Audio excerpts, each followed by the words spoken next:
Antes que nada, necesitamos que este video se haga viral. Hola, soy Manuel Pedrero y quiero enviarle este mensaje a los más de 30 millones de jóvenes mexicanos en este país.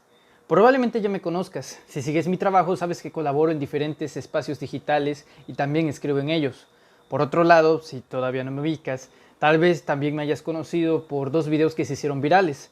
Uno donde le respondí al ex candidato presidencial del PAN en el 94, Diego Fernández de Ceballos, y el segundo donde le respondí a uno de los que fue los emblemas del periodismo en México, de Televisa, Joaquín López Dóriga.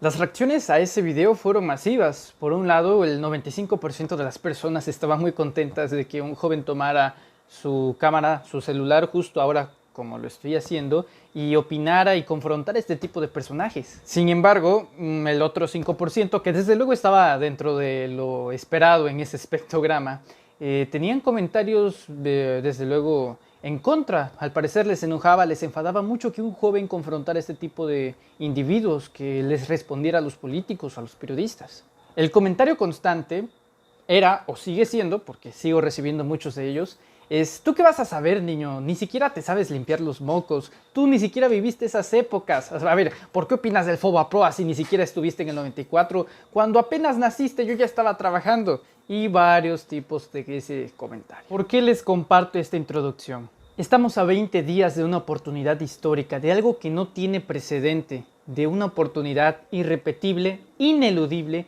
y en la que todos podemos formar parte, que incluso podría esperanzar hasta el más crédulo de ver en este país algo de justicia: el juicio a expresidentes. Este 1 de agosto tendremos la oportunidad de decidir el destino de los hombres que decidieron el nuestro, que decidieron el destino de México. Tendremos la oportunidad de decidir si los últimos 5 expresidentes de la República Mexicana enfrentan un proceso en el cual se les investigue y, en su defecto, si resultan culpables, se les castigue con cárcel. Estos expresidentes van desde Carlos Salinas de Gortari hasta Enrique Peña Nieto. ¿Quiénes son ellos? Aquí rápidamente te proporciono un resumen de qué han hecho estos personajes para que hoy por hoy se les quiera juzgar. Empecemos con Salinas. Carlos Salinas de Gortari es el padre del neoliberalismo mexicano. El neoliberalismo es un sistema político económico que se le adoctrinó en el extranjero para aplicarlo en México. Su resultado han sido más de 60 millones de pobres, 30 millones de ellos en pobreza extrema. La población en México es de 127 millones, es decir, poco más de la mitad. Salinas nos vendió la idea de que este modelo, junto al Tratado de Libre Comercio, iba a traer prosperidad a México, que iba a traer riqueza, cuando lo que en realidad trajo fue una redistribución de esa riqueza de una forma espantosa. Los más pobres se hicieron más pobres y los ricos se hicieron más ricos. La mayor oligarquía jamás creada en México. Una oligarquía que no es más que un grupo pequeño de personas que concentran el dinero y el poder. ¿Sabías tú que cuando Salinas entró al poder en el 88, solamente figuraba un mexicano en la lista de los 100 hombres más ricos de Forbes? Cuando Salinas sale en el 94, habían 16 nuevos mexicanos en la lista de los 100 hombres más ricos de Forbes. Casi todo fue ilegítimo en su gobierno. De hecho, cómo llegó al poder fue a través de un fraude electoral, el fraude de 1988, un fraude que se consumó a través de la caída del sistema. Privatizó todo lo que le pertenecía a los mexicanos: empresas paraestatales, puertos, aeropuertos, ferrocarriles. Todo lo que era de nosotros se lo terminó dando a manos de privados. Cuando un hombre dijo que iba a tratar de cambiar todo ese sistema que le había hecho mucho daño al país, terminaron asesinándolo. En su lugar llegaría Ernesto Zedillo Ponce de León, presidente de México de 1994 al año 2000. En su sexenio ocurrieron varios problemas: crisis económica, el famoso error de diciembre, un error que venía arrastrándose desde el sexenio de Carlos Salinas y que empobreció más al país. Muchas personas perdieron sus casas, sus patrimonios, y lo poco que les quedaban tenían que venderlo para poder sobrevivir y no tener que morir de hambre. Los bancos también estaban a punto de quebrar, por supuesto también los banqueros. Estaban atravesando una grave crisis y alguien los tenía que salvar. ¿Qué fue lo que hizo Ernesto Zedillo Ponce de León? Creó el Fondo Bancario de la Protección al Ahorro, o mejor conocido famosamente como el FOBAPROA. Pero concretamente, ¿qué es el FOBAPROA? El FOBAPROA fue un mecanismo para salvar a los banqueros, es decir, la deuda privada de unos capitales privados, de los banqueros, de empresarios, deuda que era de ellos, pasó a ser deuda pública, deuda que pagarían todos los mexicanos. ¿Cuánto dinero tenemos que pagar del FOBAPROA? 552.000 millones de pesos se llegó a acumular de deuda. Pero después de la reconfiguración en 1999 del peso, esa deuda es de 1,8 billones de pesos. ¿Sabes cuánto nos hace falta pagar de Fobaproa? 890.000 millones de pesos. Desde entonces, pagamos anualmente 43.000 millones de pesos de nuestros impuestos para haber solventado la deuda de los empresarios privados y de los banqueros. Desde entonces pagamos 43.000 millones. Es decir, cada niño mexicano que nace desde entonces nace con deuda que tiene que pagar para salvarlos, para salvar aquella deuda del Fobaproa. Los expertos dicen que vamos a terminar de pagarla hasta el año 2070. Esa decisión la tomó Ernesto Zedillo Ponce de León. Otro presidente que nos van a preguntar si queremos que sea enjuiciado es Vicente Fox, alguien que nos llegó a vender que era totalmente distinto al PRI. Nada más apócrifo que eso. Él hizo una muestra espectacular del gatopardismo, es decir, alguien que dice ser diferente, pero que en las formas y en la estructura sigue siendo exactamente igual. Continúa el modelo neoliberal. Fue un sexenio de ocurrencias y de chistes muy malos.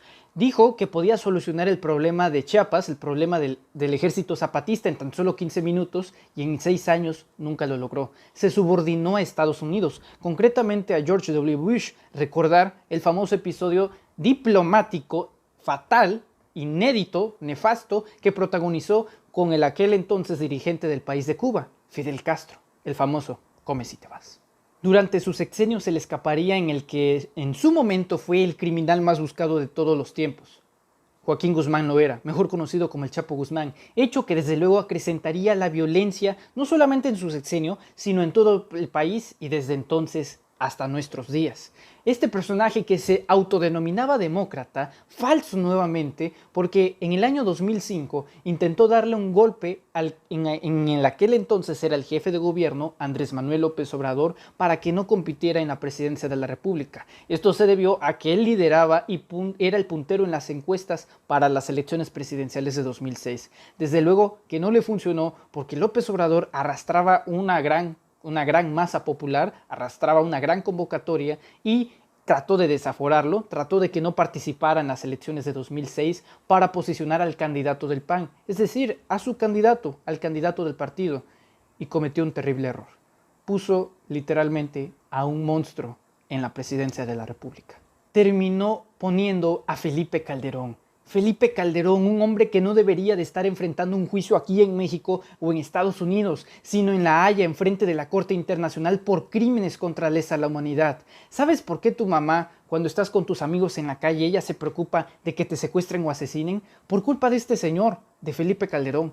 Calderón en su sexenio le declaró la guerra a los cárteles de la droga, la famosa guerra contra el narcotráfico, que literalmente no era diferente a la guerra que sucedía en el Medio Oriente. En su sexenio más de 120.000 mexicanos murieron por cuchillos, por balas, por secuestros, homicidios, por extorsión, derecho de piso. Fue un cementerio total, fue un desastre lo que hizo y llenó a este país de cadáveres, de muertos, de ataúdes, de jóvenes como tú o como yo, de abuelitos que jamás volvieron a ver a sus nietos, de madres que jamás volvieron a ver a sus hijos y de niñas que nunca volvieron a ver a sus padres. ¿Sabes qué es lo peor? Que su guerra fue una simulación, fue un chiste, fue nada más un escaparate. Realmente, ellos eran el crimen organizado. Su secretario de Seguridad Pública, Genaro García Luna, hoy por hoy, quien fue el arquitecto de la guerra contra el narcotráfico, su brazo derecho para enfrentar a los grupos criminales según él, su exsecretario de Seguridad Pública, está enfrentando a la justicia de Estados Unidos en el estado de Nueva York frente al juez Brian Cogan. Se le imputan delitos de narcotráfico.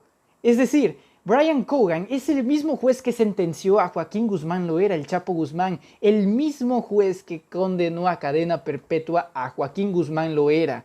Ese hombre, Genaro García Luna, para el Estado de Estados Unidos, es un delincuente y está enfrentando la justicia en Estados Unidos. Pero no solamente eso, seguramente no conoces a Luis Cárdenas Palomino. Bueno, Luis Cárdenas Palomino fue la mano derecha de Genaro García Luna. Fue condecorado con medallas de honor por parte de Felipe Calderón y él declaraba que era el superpolicía, el mejor policía de México. Bueno, este hombre, Luis Cárdenas Palomino, fue detenido hace pocos días en Naucalpan, en el Estado de México, por delitos de tortura. Exacto, el gobierno de Felipe Calderón fue un narcogobierno, fue un gobierno criminal. Y este hombre no debería de estar enfrentando un juicio aquí en México o en Estados Unidos, sino ante el mundo por crímenes contra la humanidad. Tuvimos a un mini dictador en la presidencia de 2006 a 2012, a un genocida de tiempo completo, a un carnicero que no le importaba cuánta sangre se derramara mientras no fuese la suya. La sangre crecía y crecía en este país y él lo llamaba guerra contra el crimen. Pero no paró ahí. Porque no solamente eran los adultos que se les asesinaban, también jóvenes. Muchos jóvenes murieron en el sexenio de Felipe Calderón y ¿sabes qué es lo peor? Los hacían pasar por narcotraficantes para que parecieran que no cometieron un error. Cuando se daba cuenta la sociedad les llamaban daños colaterales. Para su gobierno nunca contó una vida humana como algo de valor. Para él era un simple número más, pero no solamente para los jóvenes, también para los niños. En su sexenio se dio el tristísimo caso de los 49 niños que murieron calcinados en la guardería ABC. Una de las directoras, una de las dueñas de esa guardería, era familiar de su esposa, Margarita Zavala. Gracias a que él fue presidente, se dieron los mecanismos para que nunca enfrentaran la justicia. Lo cínico es que su esposa en 2018 intentó ser presidenta de este país en 2018. ¿Sabes qué es lo peor? Que lo va a intentar en 2024. Y están muy sonrientes.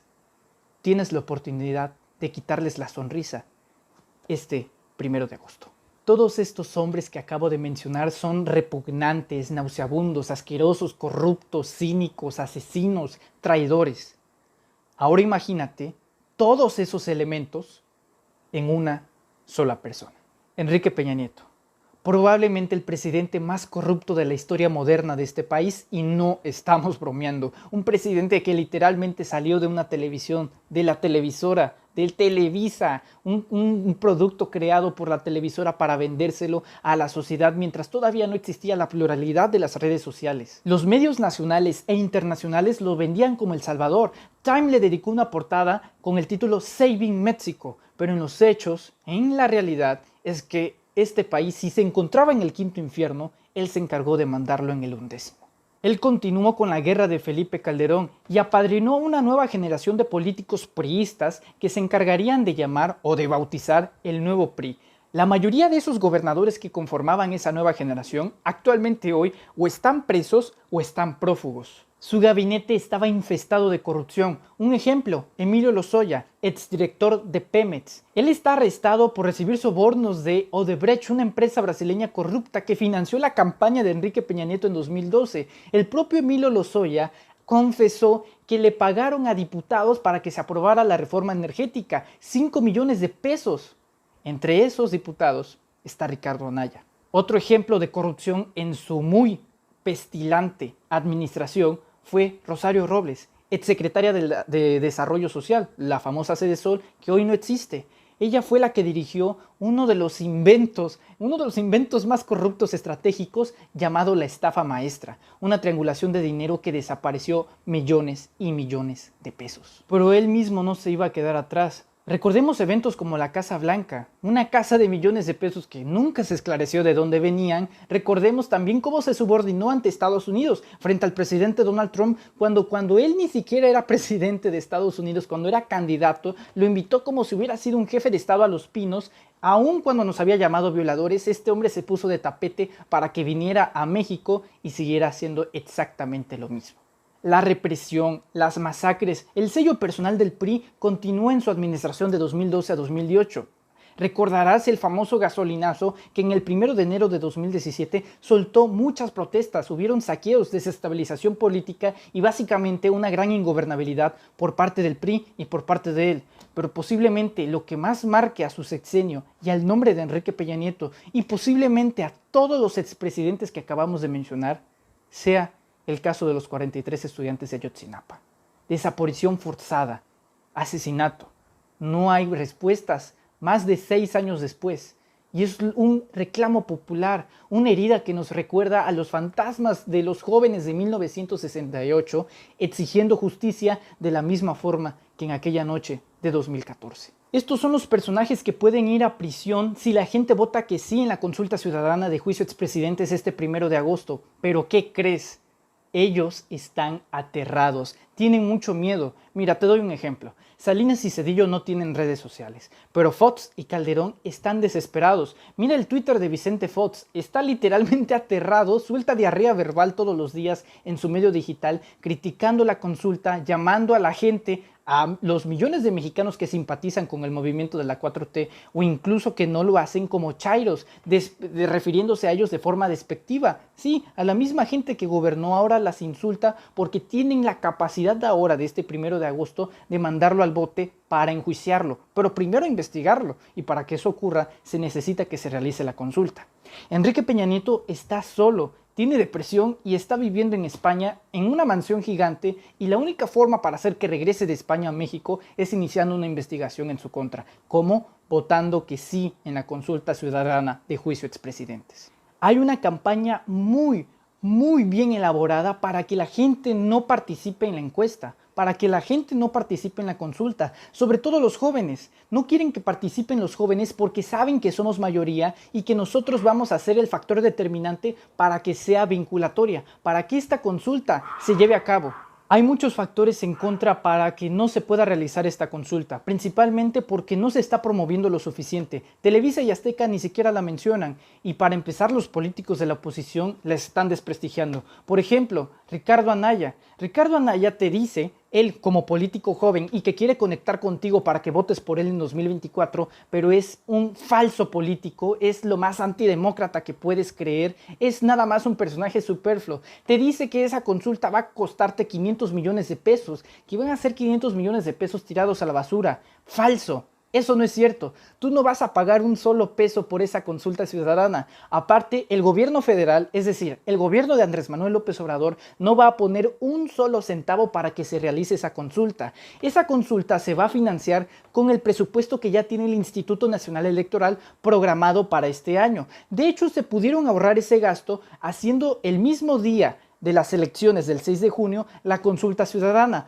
pero ellos fueron los que se abstuvieron. Otra mentira, el INE dice que no hay dinero. De hecho, le rogó al presidente López Obrador y a la Suprema Corte de Justicia para que les dieran más financiamiento. Pero eso es falso. Te voy a poner dos ejemplos. Primero, sus dirigentes, Lorenzo Córdoba y Ciro Murayama, ganan más que el presidente de la República, por lo cual eso es ilegal. Está establecido en el artículo 127 que ningún funcionario puede ganar más que el presidente de la República. Otro dato, gastan millones de pesos en comida. ¿De veras no hay dinero en el INE? Por supuesto que lo hay. Lo que hay también es una resistencia para que no se llevara a cabo. Sin embargo, el Poder Judicial los obligó para que se realizara esta consulta. Tú, joven, debes de entender que no te va a costar un solo peso. No caigas en las mentiras de un Ricardo Anaya o de alguien que se viste de progre o juventud, porque no es lo que parece. No vas a pagar un solo peso por hacer valer tu voz. Nunca.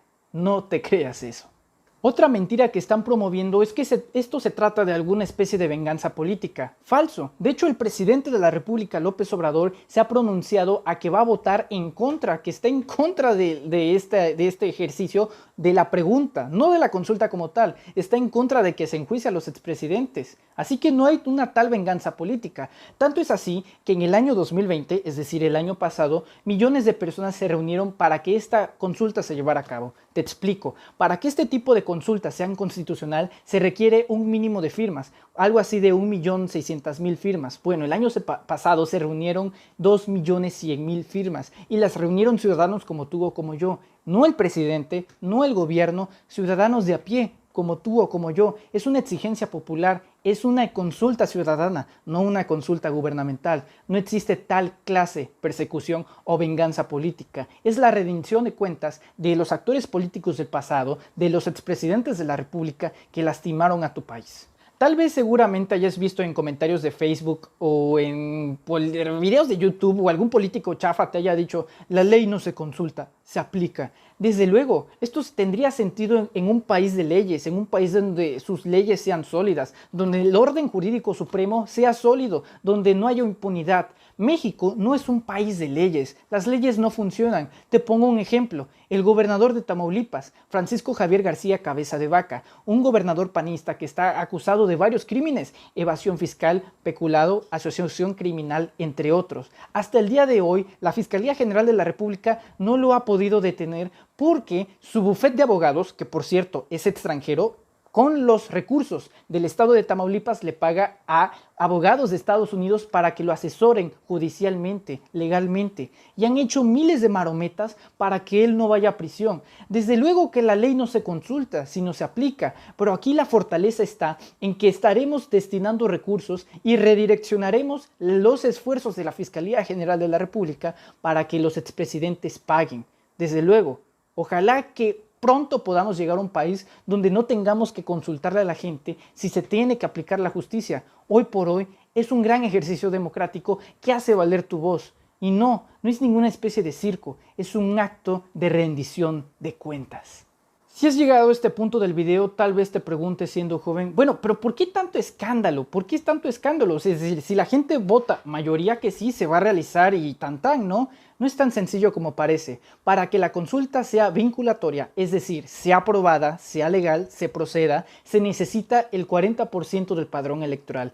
¿Qué es esto? El 40% del padrón electoral son los ciudadanos que cuentan con su credencial de elector. Una cosa es la población y otra cosa es la ciudadanía. La población son los 127 millones de mexicanos que viven en México. Los ciudadanos son los 94 millones que cuentan con su credencial de elector. Se necesita el 40% de ese padrón electoral, es decir, 37 millones de votos. Se necesitan 37 millones de personas que vayan a votar a favor o en contra de esa consulta. Eso es lo verdaderamente difícil. Por eso hago este video. Soy joven, tengo 18 años de edad, apenas acabo de salir de mi preparatoria. ¿Por qué hago este video? Para jóvenes como tú, para jóvenes que me están viendo y que tenemos esta oportunidad ineludible. No podemos escapar de hacer patria.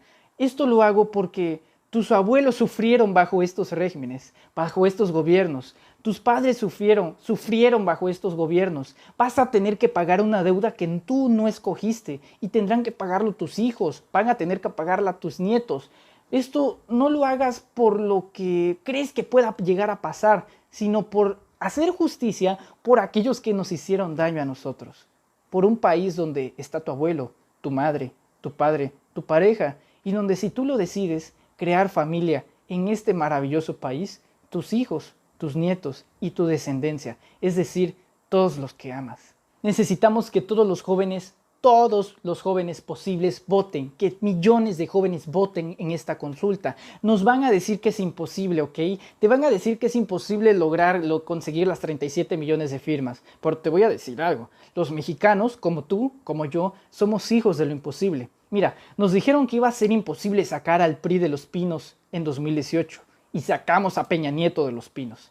Nos dijeron que iba a ser imposible hacer a Andrés Manuel López Obrador presidente y lo hicimos presidente. Y ahora vienen y nos dicen que va a ser imposible conseguir las 37 millones de firmas para enjuiciar a estos personajes que nos hicieron daño. Siempre parece imposible hasta que se logra. Ellos no están acostumbrados a hacer lo imposible. Nosotros sí. Por una sencilla razón, somos mexicanos. Amigo joven, tengo 18 años de edad. Estoy contento de vivir en esta época. No antes, no después, ahora. Estoy contento de vivir el día de hoy. Porque este 1 de agosto tengo la oportunidad, al igual como la tienes tú, de hacer historia, de hacer patria, de hacer justicia por aquellos que ya no están. Tienes una enorme oportunidad. Tienes que compartir este video en todas tus redes sociales. En Facebook, en Twitter, en Instagram, en WhatsApp, en Telegram, en Messenger, en donde tú quieras, en YouTube, en Tinder si tienes, en donde tú quieras, también en el OnlyFans, que para eso sirve. En cualquier lado puedes compartirlo, pero compartirlo para que llegue a millones de jóvenes. Mira, a mí todos los días me llegan mensajes de que soy joven, ¿no? Criticando mi juventud. ¿Tú qué vas a saber? Apréndete a limpiar los mocos. Eres apenas un niño. ¿Por qué criticas el Fobaproa si no lo viviste? En efecto, ninguno de nosotros lo vivimos, pero sí nos va a tocar pagarlo. Sí nos va a tocar pagar todo lo que estos personajes hicieron. Este 1 de agosto, sal Sal de tu casa y vota en la consulta ciudadana. Averigua dónde estará la casilla y vota que sí al juicio ciudadano de expresidentes. El juicio a expresidentes. Tenemos una oportunidad que no se repite 2 veces en la vida. Soy mexicano. Amo inmensamente a mi país. Y este 1 de agosto quiero demostrarlo haciendo patria. ¡Viva México! ¡Vivan los jóvenes! Muchas gracias.